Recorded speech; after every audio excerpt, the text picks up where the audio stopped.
म्हणजे डायरेक्ट हातात येऊ शकते हातात येऊ शकते आणखी 2 दिवस लगेच काळी पडणार. परत गेलं माती सुद्धा लागाना खाली, सगळं खंगाळून गेलं, सगळं खंगाळून गेलं. तुटून आल्या पाण्याने, तुटून आल्या. काय खायचं मग आपल्या मायबाप शेतकऱ्यांनी, कसं जगायचं आता?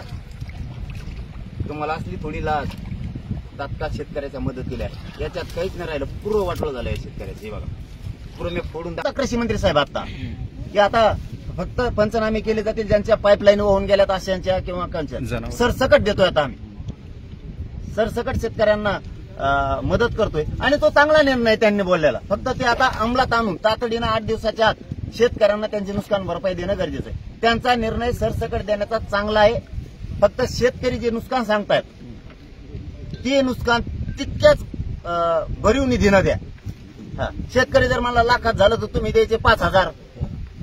शेतकरी जर म्हणला माझं 10 लाखाचं नुकसान झालंय तर तुम्ही द्यायचे 35,000. एखादा शेतकरी म्हणला माझं 20,000चं नुकसान झालंय मग तुम्ही द्यायचे 300 रुपये. हे नाही चालणार.